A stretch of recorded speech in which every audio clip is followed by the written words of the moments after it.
and you are now live. It's been a while, people. I'm back, and I'm so excited to talk to you today on the Forever and a Day After Show. My name is Dorell Anthony, in case you forgot, and I'm joined by my wonderful co-host, Matthew Preston. Matthew, I missed you. I How miss are you? I'm great, and I always miss you, Dorell. Welcome back. Oh, thank you. Thank you. It is good to be back. I was out last week. I got my first vaccine shot. It did take me down. It did take me down for a little bit, but I am back and I can see the light at the end of the tunnel with the world reopening. I'm so excited. I am worried about your second shot because I can tell you from that the second shot's a little bit more than the first. So you better be taking the Yeah, whole day off. yeah. I'm taking the whole next 2 days off. I always look for a reason to be off work. It's exactly what the doctor ordered. And speaking of doctors, we have today joined by Neville J. Lee, who is on Forever and a Day, and he plays Doctor. I'm so excited to see him on the show today, and we're going to have some great questions for him. Are you excited to bring Neville in? Well, yeah, because we share like this amazing history, and he's a good friend of mine. Well, good. Let's do it. Let's bring him on. Neville J. Lee, where are you at? There he is. There I am. I was listening to that and I was like, yeah, what kind of Listen, history technology. what kind of history do you have? I mean, I don't really know. I mean, we may have done a podcast together for a few years. I mean, it might be that. Can you believe that was, oh my gosh, it's 2021. That debuted in 2007, so almost about 13 and a half years ago, 14 years ago. Can you believe that? Yeah, it's crazy. I still can't believe it to this Wow. day. And here we are now reconnecting on this show, so I think it's really awesome. Oh, I love Neville. Neville, you and I were able. Yeah, Neville and I were able to meet like a few years ago. Well, it's actually more than a few now. I keep saying a few. It was quite almost 5, 6, 7 years ago at this point at the Emmys, and he's been. Yeah, we were just running around the Emmys doing our thing. How we do in LA. Dude, what is it that we always say at the Emmys? Is every time the Emmys happens, it's like we're gonna get turned up, and I'm like, and then I'm like, yeah, I did. Yeah, I try to play it off. Going it like, never fails. Neville. I always play it off. Going like, no, I'm not, and then I'm like, yeah, I did. We always see each other across the like. What is it, Matthew? Sorry. So what you two are saying is what happens at the Emmys stays at the Emmys. No. Apparently not. It always seems to follow us right out of Pasadena. Every year we have to do like a breakdown and be like, all right, so you remember this? No, it's pretty crazy. It literally is not even in Vegas years. In the Vegas years, what happens in Vegas did not stay in Vegas either. So, and I'm not even the one that says anything. It apparently comes out from other people, and they're asking me, "Did this really happen?" I'm like, I haven't had enough tea for you to confirm or deny anything. So. And that's honestly going to have to be a whole nother show, the secrets of the daytime Emmys and what happens after. But today we're here to talk about you and Forever and a Day. So Neville, tell us how you got involved with Forever and a Day. Is it because you fell in love with Candace and Casey like the rest of us? How did you first get involved? And tell us a little bit about your character. Well, I've known Candace for a long time. When Matt and I did the show together all those years ago, she would always be a regular, frequent guest over there. So that's how I came into her orbit, and I fell with her right away. Casey, what's funny about him is that I didn't really know who Casey was. And I was following the As the World Turns account that he had made, and I didn't realize that was him doing that. So I immediately was following it. That's crazy. I didn't know that either.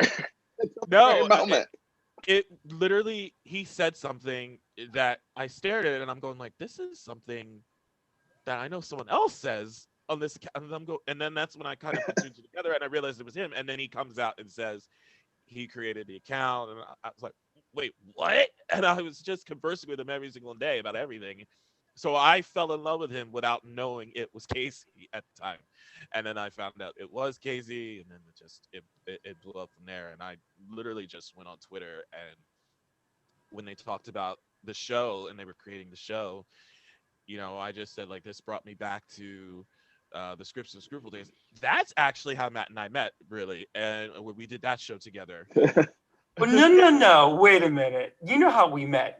How we met on officially WOS. We met on WOS, but yes, we met on WOS, which is World of Soap Themes, one of my favorite websites from yesteryear. Oh my gosh, who was the creator? Not Brian Puckett. Brian. I knew it was Brian. Who also played my father on Scripts and Scruples. And then you were on Rockland County. I think you also did things for Scripts and Scruples. So whenever Forever and a Day came about, I was like, me and Novell, we've done this before. So let's get right back into it. How did it feel to get right back into it with doing a soap cast? We like to call it a soap opera podcast. So I guess a soap cast or an audio soap. Soapcast. Yeah, it felt surreal to be back in that again, and that was really the reasoning behind how I got into it, was because I said something on Twitter going like, oh my god, this brings me back to these days. I would love to, if it ever presented itself, I would love to do something like that. And Candace and Casey both reached out to me, and they both said, I think we might have something for you if you're interested, and would you want to do it? And I said absolutely, I would. It was so much fun to get back into that. I think the main difference, though, with this, which was completely different than the audio podcast that we did back then, was that we actually get to act it out with our screen partner if we have a screen partner. Because that's true. We never had a screen partner. We were just calling in the lines, and we kind of had to imagine what the other actor was saying. Yep. So we really had to kind of guess in a way. Wow. I do remember, like, a lot of times Roger would be like, okay, so the lines don't match. Can you re-record this? And we're like, okay, let's call right back in. Yeah, so it was definitely interesting doing it that way, because again, as Matt just said, we literally just called it in, and we just basically had to imagine how the other person was saying these lines to us, and we're just acting off of that by ourselves. Now we have the opportunity now where we're actually talking to that person, so we're able to play off of that other person, which is a huge deal. So that's the major difference for this. So that was new for me, and I loved it. I loved being a part of it, and my character, I described it in such a way. I described it in such a way that my character is like the Rick Bauer of this town, because I don't know if I had any people in that hospital survive under me. So, and for those that don't know the joke, if you watch Guiding Light back in the day, Rick Bauer didn't really have, from what I understand, he had 27 patients that died when he worked in that hospital. So I'm kind of like, wow.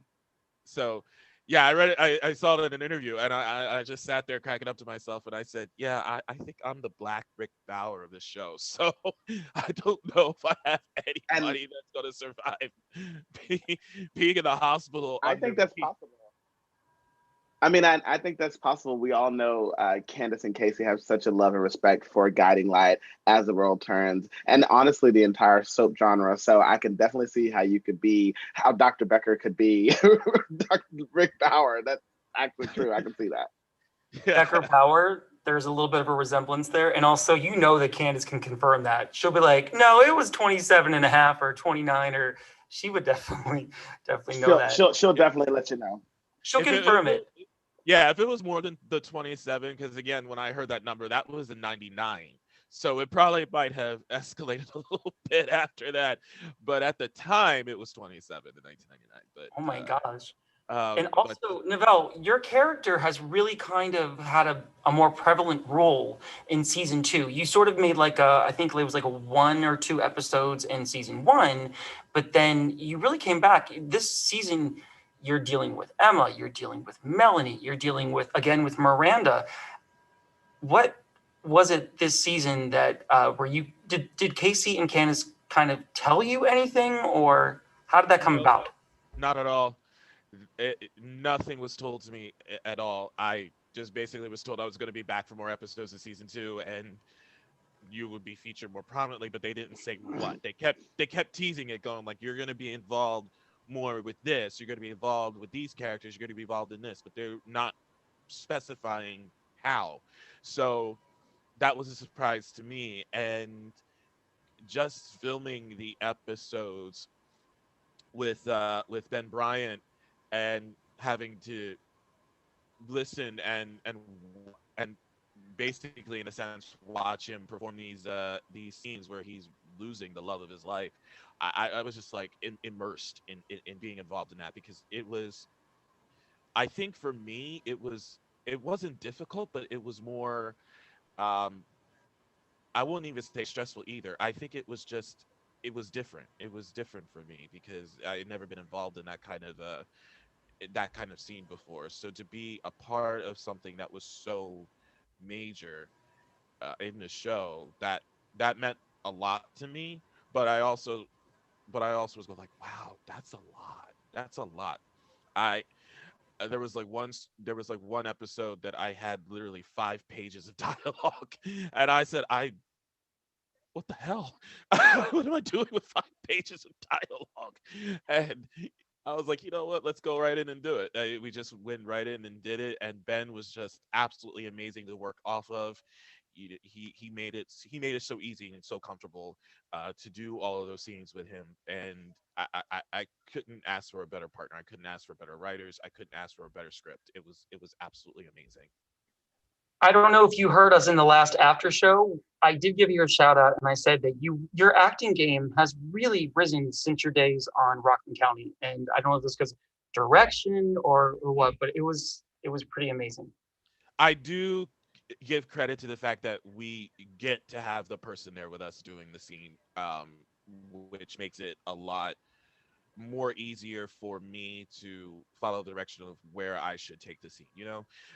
Doing Rockland County and Scripts and Scruples without that other person, it does make it difficult, because not just myself, but when you listen to the show overall as a whole, you're listening to it, it's going like, some people are way up here and the other person is way down here, where it's a suspenseful scene and they're not meshing well together, and you're just listening to that. It's like, how is this it didn't work for this. And thank you very much for the shout out, I appreciate that.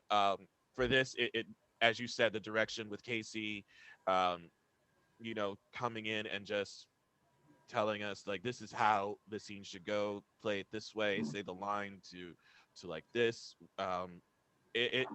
It made it very easy. It was very easy when you have talented partners in a scene. It makes it very easy to do those scenes. So I couldn't ask for a better cast to do this off of. It's So something drama aside, Dorell, we like to have fun here, right? we do like to have fun here. I Can you mean, tell fun is our Matthew's guest, middle name. Novell, about our new segment that we like to call, that we have for him? We have a fun little game that we want to play with you, Novell. Dorell, be a little like game show host and tell our guests what we're gonna play. Okay. Well, come on down. Wait, no, that's already being used. But Yeah. we are going to play what the doctor prescribes. So we're going to have a little moment with you where you're going to prescribe things to different characters on the show and what you would give them. Okay. This is not So that far from reality for me, I don't think. He works as a pharmacy technician, if we can say that. I mean, so this is actually a perfect mix or a concoction or prescription, we should say. concoction. I like that, Matthew. You're coming up with some quips today, and I'm writing them all down. So they're really good. I'm in love with it. All right, so I'm gonna go ahead and get us kicked off here. I'm gonna give you a character, and you tell me what you would prescribe them. So, Sky, what would you prescribe her? She's a little kooky. So, what would you offer Sky? Oh, that's a good one. For her personality. I definitely would not give her a Xanax. That would just make it worse for her. Yeah. To calm her down, probably a trazodone. Knock her right I on was gonna out. say Klonopin or something. At least Get her give out of her. there. Matthew, your turn. Yeah. Okay, what would you give Leslie? What would you prescribe? Oh my gosh. She's going Yeah. through, she's going through the fight with Alex about Yeah. Emma. She's, I remember this she's now. like the I remember Juliet. this now. Yeah. She needs something happy. Um, she would be the Xanax one. She would need that. That definitely would help with her anxiety. So I probably would give her the Xanax. I would have prescribed the same exact thing. I was literally thinking the same exact thing. She needs to calm down, Leslie. Wow. Well, as Mama Lou would say, what would you prescribe Guna? I absolutely love when she says that. And I didn't really get it the first time when Matthew brought it up, and then I was listening, I was like, Guna. And I was like, she does it so great. So what would you prescribe him? Um. Mm, mm, mm, mm. Booze. See, now I'm like trying. It so sucks that I'm trying to think of these things in my head now, because I deal with them every day, and now I'm going like, oh crap, I don't remember everything. Right. Gosh. Um. You didn't know on your day off we were going to have you work. See? No, not at all. I mean, my boss already says I work every day pretty much, but damn. Visceral maybe. Oh, okay. I like Yeah, that. visceral. All right, Matthew. Yeah. One more character that I want to know. What would you give everyone's favorite trash.com reporter, Danielle? Yes. Oh my God. Now, see, if it were me in the soap world, I would just give her codeine or Percocet or something because we just want to see. Ooh. No, I'm saying from a story standpoint, you want to see her crazy. Oh, okay. So that's why I'm like, no. If we're going by, if I were writing the story, I'd give her Percocet or Xanax because I want to see how far off she'll go. But that's my thing. Now, if I were doing this as if I were not in a story and this is a real life person, um, oh my God, what would you give the trashy character, that would not make her so trashy? Abby I would agree just that Danielle is trashy. Or maybe that's Antoine talking, but I agree that she is trashy. That's Antoine. that's probably both Antoine and Dorell. So there's all that. So A little bit of both. It's a little bit of both. Ambien would just They knock her bleed in out. together. They do. Mm. Ambien would just knock her out, so she'll still be trashy. She's just be sleepy. So that make her a slut even more. Oh. Yeah. Probably. Ooh, would I give her Promax with codeine? Klonopin. I wouldn't give her Klonopin though. I don't know. mean, I don't know makes anything about medical terms. I just say I hear things and I say things. It would just make her less anxious, but she still would be trashy. Yeah. So Klonopin would not work for her. Or could she just be undiagnosed? She probably would need morphine. There you go, morphine. Probably be haunted. Well, So- Novell Jaley, thank you for playing what the doctor would prescribe. Did you have fun playing that game?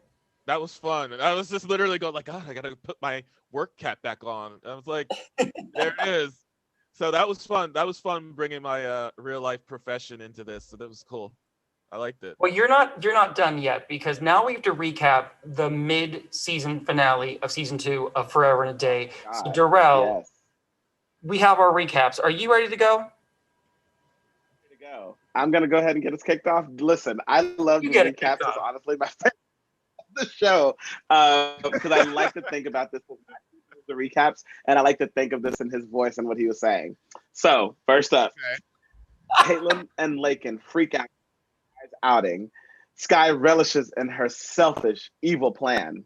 Caitlin and Lakin hold hands together to tell both families that they are out and proud together. We love an out and proud story. It makes me About happy. time. I know it is about time. I mean, even though Danielle's taking a lot of rap for it, but it is about time. I really do. I'm excited to see the representation on this show, and I always give Casey and Candace props for the amount of representation that they're showing throughout the show and just making people real characters. So I love that. I want to piggyback off of that comment a little bit because, for this show, I think it would be represented in such a way where it's proper. There's a lot of shows on television now that it does not show an accurate representation for that community, and I think for this show, it would work fully, and they'll be able to do things with this that not many shows are doing that they should be doing. So I I, def- Right. I definitely want to see how this story will progress. So good for them. I think it's in capable hands for sure. And to piggyback Absolutely. on what you're saying is that, of course, yeah, like no, diversity in the show is amazing, and we love because they really were Caitlin and Lakin. Caitlin, could we call them that? The little spice Take thing. it. We got a mesh name now. You know I love to splice everything. You give me words, I will splice the heck out of it. You But they will. were the first LGBTQ plus couple that we saw, and I think it's great that now they're just like, you know what? No one's going to hold this over us, and in a way, Right. Sky's plan kind of is foiled because I don't think that Sky thought that this could backfire. Because I think that in Sky's mind, she thought, I'm going to out Right. both of them. And Caitlin will be so distraught that she'll come back to me. Well, she actually does say that. She'll come back to me, but she doesn't really think that, oh, wait, what if everybody says, no, we accept you two? But there's actually more to Right. that story. Yeah. There's more to that story coming up. We will get to that. So, Dorell, Well, I want to say one thing about. Oh, go ahead.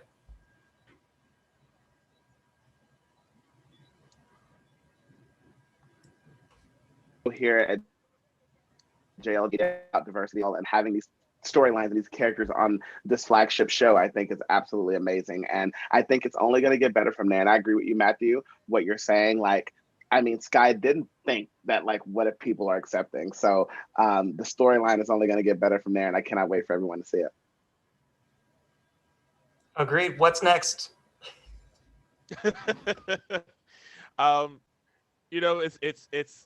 It's interesting seeing the comment about so much of the diversity on the show, and I literally saw when I would see the pictures every day that Candace would always tag us in, and I'm just seeing so much of the inclusion that's in this show. It's breathtaking. That's the best word for it. It's breathtaking.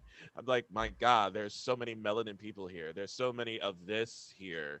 There's it's we're being represented and it's gratifying. It's very gratifying Yeah. to see that. I agree with that. And I think that that's something that we love about soaps is whenever they actually do take it there. So we're very appreciative that JLJ Media does take it there. But guess what? Jonah is concerned about Andrew with Miranda. She has no time to tell him he has no time because he informs Miranda about Lakin's love life. So part of these parents have found out, about this Juliet and Juliet romance, and now they drop everything to go to their daughter's defense. And I kind of think that just because of Jonah's political stance, that he's kind of liberal and Democrat, that he would be cool with it, and I think that Miranda would be cool with it too. Mhm. What do y'all think about that? Are they cool with it? I think so. I think that a part of me thinks that they're kind of happy with everything going on in their lives, that they were able to say, put a pause on that. Let's go take care of the kids.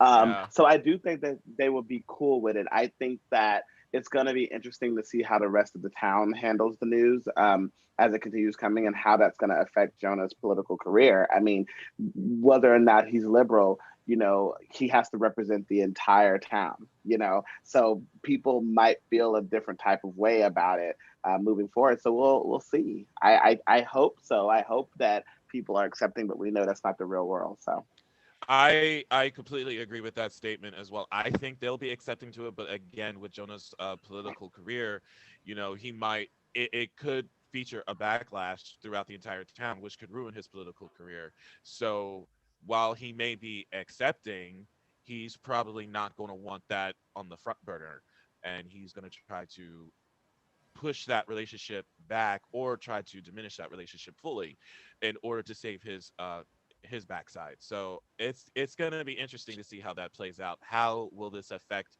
not just the family but also his political aspirations? So I agree with that. I agree with that. I agree and I have to disagree because I don't think Jonah is the one that you have to worry about in this situation, which we will be getting to very shortly. But Dorell, who else is affected by Sky's outing? Oh God, Alex. Alex pleads with Leslie to hear him out, but Alex is shocked by the news. Okay, so that's another couple fighting, and they're like, drop everything and let's run to Lakin's defense, I guess. It's so interesting that I have to say I really do believe that every single couple is kind of and every situation that's going on and all the conflict going on in everyone's lives, that they're super excited to have the drama and the focal point off of them. They are so quick to say, "Oh, drop the argument, girl, we gotta go." And I'm just like, wow, like, and I don't even know if all of it, to be honest with you, is for Lakin's and Caitlin's benefit. I don't know. Caitlin's benefit. We're going to go with the Smith name. So I don't know if it's all for their benefit or if they're like, oh, thank God. Oh, I didn't have an answer for that question and I was just asked, so we're out of here. So it does concern me a little bit. But they're not the only ones. They're not the only ones because Emma and Colin, who is Caitlin's brother, their family moment with their cute little new baby, it's interrupted as well by guess what? Sky's outing. Another one. I just love how this whole town is just so immersed in the tea, and they just drop everything and just start sipping it, and that's the most hilarious to me. I love it. I love the pettiness. It's so petty. I mean, listen, as well, Guna is worried about his political pull after the outing. Elaine admits to knowing about the two. Guna is upset. Elaine says their daughter needs her father, not a politician. Caitlin has a one-on-one with Guna who wants to be accepted by him, but he just doesn't know how. So it's interesting because I think that what we were just talking about with Jonah, that, we're worried about his political career. It's, Gunnar is actually just like, hey, this ain't gonna work. So I think it's very interesting to see that he's just like, instead of being a father, as Elaine has instructed him he should be, he's just like, I want to worry about my career a little bit more. So I think that's heartbreaking because you never want that in families, and you always want the love and support of your family first and foremost. So I think that's heartbreaking, but props to Casey and Candy because that's real life, and that does happen. It is real life, and it kind of agrees in the sense of what Matt was saying, where he feels that Jonah would be more accepting and not worry about his political career, whereas as you said, Kuna would be, because he's not going to worry about being there for his daughter. He's going to worry about where this career is going to take him, and it's, as you said, it's very upsetting. It's very real life. Unfortunately, it is real life. So I think that'll be the different correlation between both of those characters, and I'm interested to see how that's going to play out overall. Well, plus we remember that Jonah I think he told Stephanie that he's sort of taking a break from politics, and then also Gunnar is like still in this game of deception and political espionage. So I feel as if Jonah were to get back on politics, he would say, I support my daughter and my new daughter-in-law wholeheartedly. And then whereas Gunnar's like, oh no, I'm a Trump supporter, I'm a conservative, don't want it. I'm going to Dick Cheney this, and I don't even know my daughter. So I believe that's... I love the history in that. I love the history in that, Matthew, about Dick Cheney. That's amazing. Yeah. But Matthew, I like it. Matthew, tell us who in town was not affected by the news. I will tell you. It's Gregory, because he gets slapped by Avery for putting their lives in danger. Avery is upset about Dom. Anik, but is more upset that he hasn't been honest with her about his gambling past. His brother Isaac overhears everything. Gregory has no other option but to admit everything. He wants the two of them to team up against Dom with him, but he's left with his own guilt. This was juicy. This was so juicy. He's literally that brother. You know who they kind of also remind me of? They have like a very Sonny Corinthos and Rick relationship as well. Like it's always that kind of like the brother where it's just like you're kind of always messing up, even though like there's went in and out. But it's very very. Listen, when Gregory first came to town, I was just like, here we go. And Ben Bryant is amazing. I think he does such a great job in the role. And just you can hear his stress, but you can also hear and see him. Well, not really see, but you can visualize him not wanting to give up gambling and all the things that got him into this mess in the first place. So it's a bunch of back and forth, and I can see him scrambling a lot. It's a very interesting role. I love it. I love what Ben brings to that character so much. And this is just me being me, but I would love to be more involved with that character because I know I was initially because we both knew the person. We both knew when she died, and it kind of teased the fact that we knew why she died. So I'm kind of interested to see what history does Callum Becker have with Gregory, because there is a history there, and now I want to know what was I involved in? What was I involved in before he even came to town? Because I'm sure it's probably even before he came to town.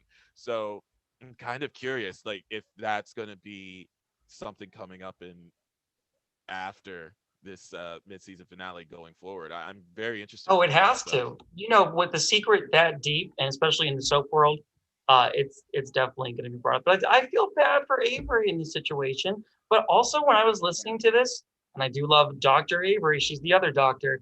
I kind of thought Dr. Randolph was getting a little bit ahead of herself because I was just like, and I think this is safe to say for any soap character. I was like, did you not just meet him a couple of episodes ago? So like, slow your roll. Have You guys you are seen a just soap starting. opera though lately, where it's been a couple of episodes and then they wind up getting a ring on the Then they get finger? married. Have you not watched The Bold and Hey, the Beautiful lately? Oh, of course, of course. Romeo and Juliet was. We talked about Juliet and Juliet earlier. They had a whole tragic, pretty much week. So like, I get it. I get the whole fact that people want to be in love, but speaking of new beginnings, Melanie is surprised by Stephen, who asks why he saw her at the hospital and demands to know what she was doing there. Stephen threatens to tell Colin the truth. Another secret that is brewing. Melanie gets confused with where she is at. In Stephen's arms, she breaks down to having early Alzheimer's. This is such a poignant story for me. Having family who and friends with family members who have experienced Alzheimer's, I think is so important. We all know that both Young and the Restless and General Hospital earlier this year did such a great show with just telling how it breaks down, with Mike and Dina. And I think it's very important to continue to see those. And, I know fans and people, they think that the journey is long, but in real life, it's long as well. You see these people change and lose their identity in front of your eyes. So I love that Candace and Casey are taking such good care with this story, and I'm happy to work with Beth Ellers and to be a part of this story with her. I think it's so moving. This actually really made me love Steven's character and kind of see him in a new light because before you kind of question his motives in a way. It's always, what is his angle? What is his game? Is he just in town just to expose the truth about Colin? And he really, I feel like this character also has a chance now to step up their game and say, I'm here for you, Melanie. I really am the one that loves you. And the other guy, is just not the one. It's true, though. He's not. It's true. It's true. And I think even you, Dorell, actually said that in the scene. If I remember recording this correctly. Yeah. It's definitely a story that is not told often, and I felt with Mike's story on General Hospital, it was told with such depth and such warmth, that you were able to feel all sides of it with that storyline. Dina's as well a little bit. I know there were some hiccups along the way with it, but in the midst of it, there was so much depth and warmth to it that you really felt for these characters. And I do entrust that Casey and Candace will be doing that the same for Melanie as well. Oh, are you talking about whenever Dina stabbed Nikki? Did that Do we happen? forget this? There was a that might yeah, that that might was be a moment. that might be my Alzheimer's kicking in, because I really don't remember It this at happened a all. long time ago. Don't Oh, my remember Well, God. that at all.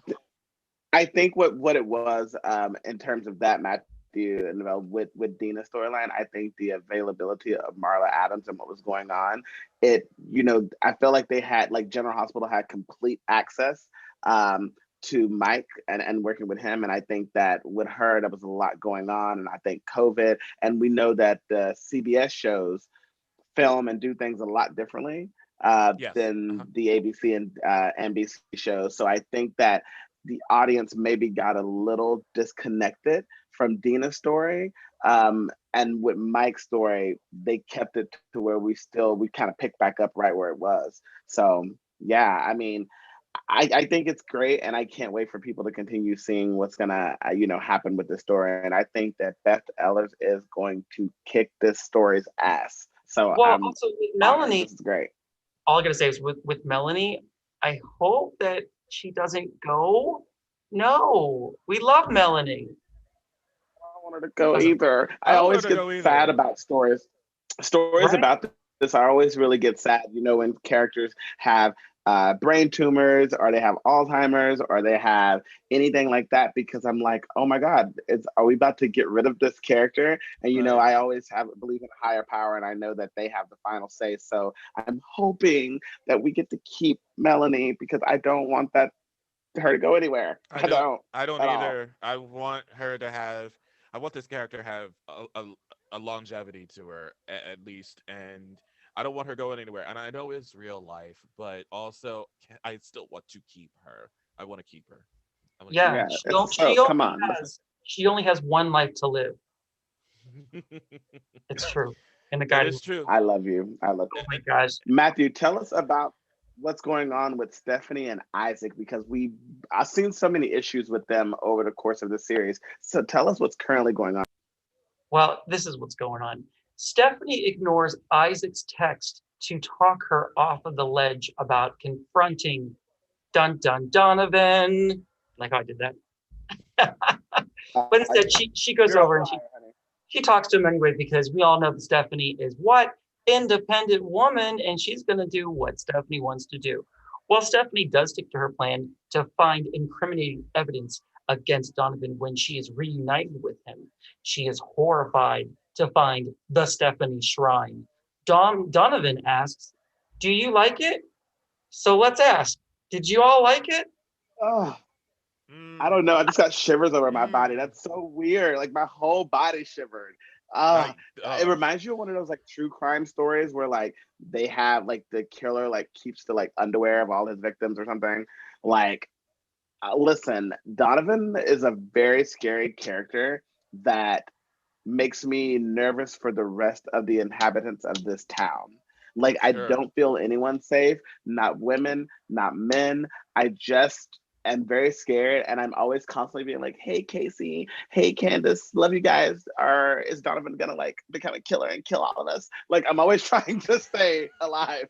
So, I mean, that's the goal in soaps, right? Two goals in soaps: don't be recast, and try to stay alive. That's it. And then the third goal is get a house, so that way they won't ever move you out of it because they built a set and spent money on you. But I digress. Gosh.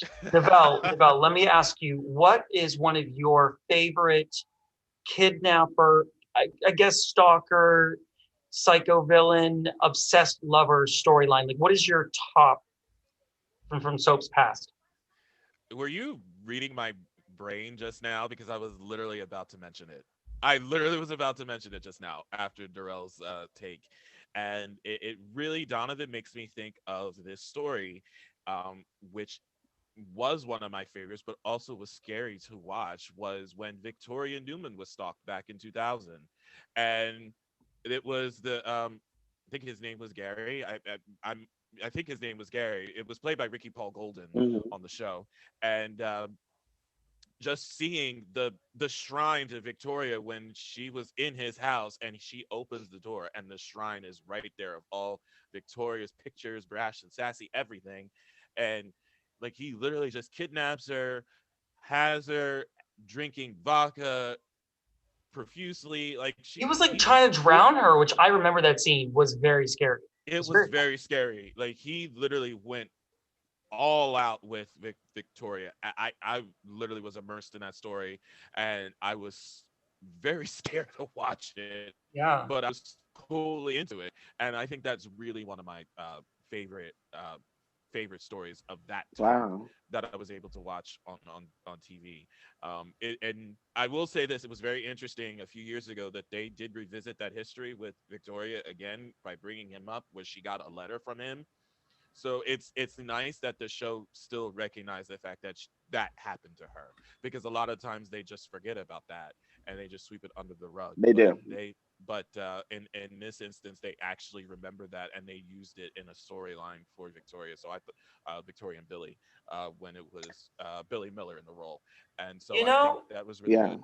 no, I totally agree with that. And I kind of think what would be super interesting and a nice little twist is what if Stephanie falls back in love with Donovan? Kind of like a Holly Rogers situation, kind of like, Oh my God, Luke yeah, and Laura that in a did way, happen. That did Yeah. happen. You're right, because that's very right? I it's mean, very weird. That's a very touchy subject too, because a lot of people always talk about those type of relationships that should not happen, like with, as you said, Holly and Roger, like Belle or and the Beast and Beauty and the Beast. Luke and Laura. Anastasia, I think it's You know called what I the mean? Anastasia syndrome. Is it the Anastasia syndrome? Um, I don't know if that's the name of it, but it is like the syndrome where you like fall in love like with the person who's attacking you or hurting you. Um, I think it's called yeah, that. I think it's very interesting. Yeah, Matthew's gonna look that up. We got to know. Yeah. yeah. I Yeah, think the only one we had to worry about was Kayla. She didn't fall in love with Jack after he raped her, so I think we're good there. But it didn't happen for everybody. Everybody else, True. yeah. I guess, So yeah, Dorell, and also, it's the same interesting. question to you. What was your favorite soaps past trope of Stephanie and Donovan storyline? well, I was actually gonna say one thing to add to Nivelle's point about Young and the Restless is that a few years ago, or what was it last year, when Victoria was stabbed when Amanda was being stalked. And Victoria was stabbed in her place by accident. I think that Young and the Restless does a really good job with the like stalker, creepy kind of characters coming in and like, harassing people. I think that one of mine, well, it led to a bigger storyline, was actually Nick Fallon on Days of Our Lives Oh when he man. kind of, yeah, I honestly loved it because I had seen what Blake Barris had been giving to the role for years. And to me, Blake, which crazy I'm about to say this because he actually ended up doing this, Blake played a more high functioning Spinelli in a way, kind of a nerd. And then he also went over to General Hospital and played a recast Spinelli for a few episodes. Um, Hmm. I think that storyline, because it involves so many people and it was such a depart from the character, but then when you go back and you look over all the performances that Blake had given to the role of Nick Fallon, you see that the seeds had kind of been planted that this could have happened. Like him wanting love and acceptance from different women. He slept with Chelsea's mom, Billy. Yep. Um, I, Yep. I and then you see like, oh, wait a minute, maybe this wasn't too far off from the character. He finally just had his breaking point. And a lot of fans kind of felt like, oh, you took this, a lot of fans and Julie felt like you took this character and you completely changed him and destroyed him. And it's like, well, no, I think that maybe the people closest to him ignored the signs.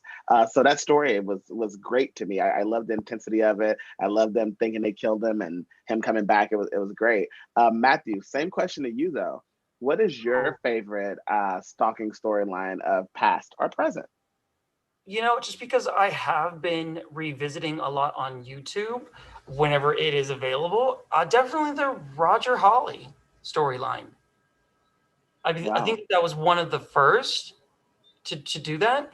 And I also think that just because they're both powerhouse actors and you really did kind of believe in them, just like, so it's so, it's so funny is that we're talking about it as if it's going to happen. We don't know what's going to happen. So that's why we have to tune in to Forever and a Day, not tomorrow, because it's not on tomorrow, right? No, it's on the week after, I believe. Yeah. Am I right about that? No. Yeah, because we had our mid-season This is the finale, mid-season. so Yeah, you are so right. cliffhangers are Yes, happening. you are right. It's back the 22nd. That's right. Okay. It comes back. And then we'll be back that following. Listen, sometimes, guys.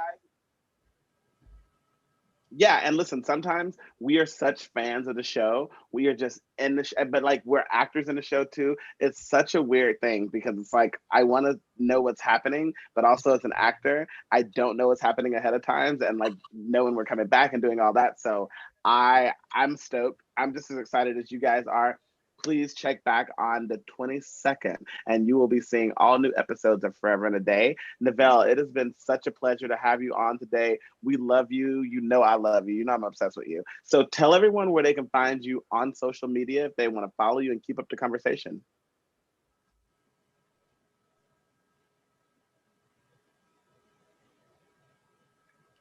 I think what Devell is saying is that Buzzworthy Radio, you can definitely find him on Buzzworthy Radio.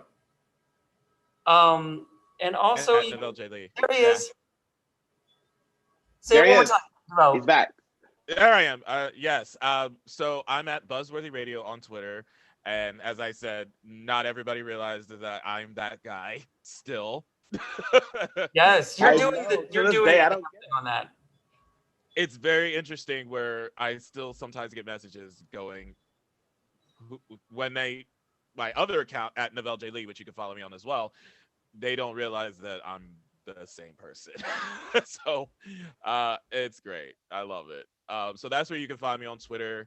BuzzworthyRadiocast.com is the website. So check me out. I'm hoping to get some more podcasts up for you soon. So I had so much fun being here. Thank you guys so much for having me. It was I love talking to you. I get to talk to you because you are one state away. You're so close to both of us because we're both in New York City. So come hang out with us. Also, inside joke, I guess this is the Yoda hands. So Yoda hands for you, Neville. He's always making me want to do them. The lighting right now in my apartment is going crazy with the sun. I love you.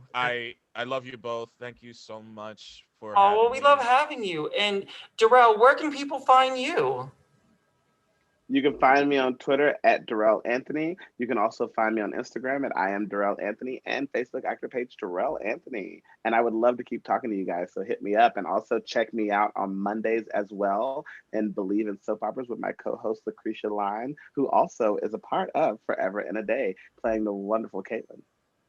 Yes, she is. And if I can find my light, like my guiding light in the sky, I would tell you to go to my Instagram, which is at mprestonnyc, and that's also my Twitter. And if you want to visit my website and leave me some lovely comments like, hey, it's matthewpreston.me. Just say, hey, I'll respond to that. Say hey. And don't forget, just say hi. Just flood my email boxes. And don't forget to tune in to Forever and a Day on JLJ Media, iHeartRadio, Spotify, iTunes, I believe. There's like 20, maybe. There's like 20,000 other channels. There's not 20,000, but there's a lot that you can listen to. And that's why because we've had more than like Spotify. I did say that. It's like I feel like I'm on a game show right now. But yes, so just go ahead and also FAADseries.com. And from all of us at the Forever and a Day After Show, we want to say thank you for tuning in and tune in now for your regularly scheduled. Thank you guys. Thank you. Bye-bye. Appreciate it. Bye.